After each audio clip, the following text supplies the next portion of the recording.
중국 유학 중 우연히 바이크를 접하게 된 바겔럼. 하창 일기. 주의!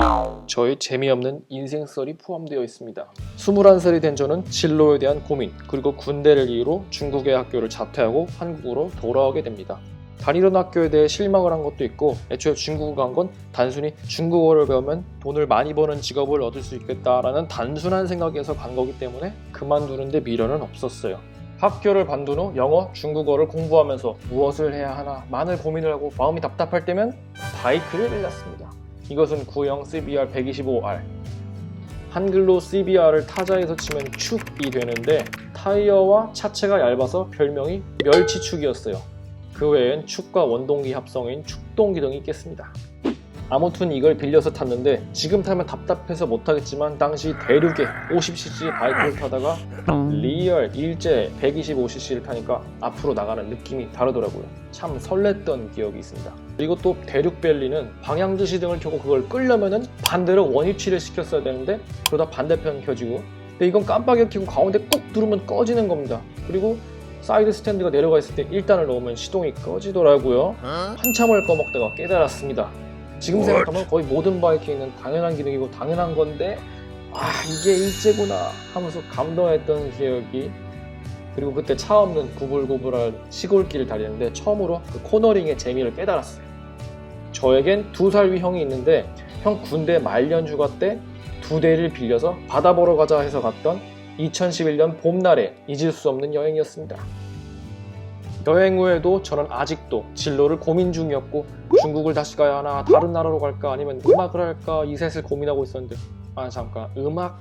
여기서 또 딴 얘기로 잠깐 새게 되는데 죄송합니다. 저는 중학교 때부터 음악을 상당히 좋아했습니다. 이 앞에 앉아서 하루 종일 음악을 듣곤 했는데요. 하지만 제가 어렸을 적 또래 친구들이 대부분 그러하였듯 초등학교 때부터 학교 끝나고 4, 5시 시작 월요일부터 금요일까지 밤 10시, 11시까지 공부하는 입시학원을 다녔고 그걸 수능 보기 직전까지 거의 10년을 넘게 그렇게 살아왔고 고3 때는 말도 못하죠. 4시간씩 자면서 눈 뜨면 자기 전까지 공부만 하는 거죠. 저와 비슷한 상황이었다면 공감하시겠지만 다들 자기가 진짜로 하고 싶은 게 뭔지 모르고 공부만 해야 했습니다. 하고 싶은 게 뭐냐 물으면은 의사, 변호사, 외교관, 공무원 그런 대답뿐이었죠. 공부를 하는 이유는 남들이 다 하니까. 저는 그런 상황에서 감히 하던 공부를 안 하고 음악을 하는 건 꿈도 못 꿨죠. 한국은 정답이 정해져 있는 사회니까요. 20살이 되고 자유가 주어지자 중국어 공부를 하는 동시에 바로 악기를 시작했습니다.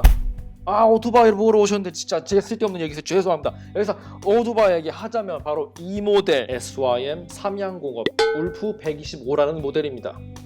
바이크가 제1의 교통수단인 대만제 클래식 바이크입니다. 지금은 레트로 붐으로 여러 클래식을 외치는 바이크들이 나오지만 12년도 당시에는 울프가 거의 유일한 만만한 시판 클래식이었습니다.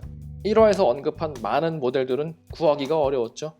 저는 이 울프를 사기 위해 알바를 시작했고 목표액을 채웠는데 그 돈으로 이걸 사버리고 21살 여름에 머리를 자르고 훈련소에 입소 후 부대 마크가 없는 비밀요원 즉 공익요원으로 국방 임무를 시작합니다.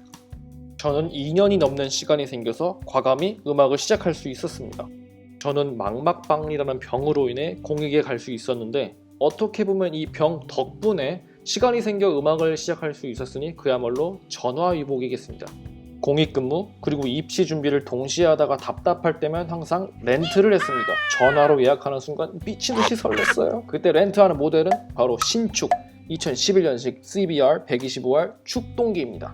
자사의 스포츠 투어러 VFR 1200F 디자인 컨셉을 계승받아 CBR 125R이 체인지 250R이 출시되었죠. 조금 두꺼워져서 멸치에서 고등어 정도는 됐었죠. 지금이야 일제 4사 심지어 BMW까지 입문용 바이크를 만들고 치열한 경쟁을 하지만 그 당시엔 이놈이 왔다였습니다. 태국 생산으로 글로벌 모델을 준비해서 시장을 선도했다고 볼 수 있겠죠. 이번 화 주제 중 하나가 렌트인데 여담이지만 렌트는 정말 조심하셔야 합니다. 사고라도 나면 수리비와 공인비, 휴차료로 어마어마한 금액이 청구되기로 악명이 높죠. 반납 후 상처가 생겼다며 트집을 잡기도 하고 저도 그런 경험이 있습니다. 물론 양심 있게 좋은 서비스를 제공하는 업체가 있겠고 안전운전을 하고 별탈 없이 반납하면 좋겠지만 저의 경험과 렌트로 피본 사례가 많아서 조심스럽게 이야기해봅니다. 렌트밖에 할 수 없었던 제 공익 월급으론 사실상 교통비 밥값 하면 끝이었고 입시 준비도 동시에 해야 돼서 바이크는 꿈도 못 꿨죠. 바이크가 타고 싶어서 주말에 피자 배달을 할 정도였으니까요. 오토바이를 타지 못해 미쳐버린 박엘럼의 모습. 2013년 10월 저는 우여곡절 끝에 실용음악과에 합격하게 됩니다. 됐어! 그래! 엄마한테 수고했다, 잘했네, 인정 한마디 받고 제가 합격하자마자 한 생각은 오토바이 사야지. 다음 화에 계속.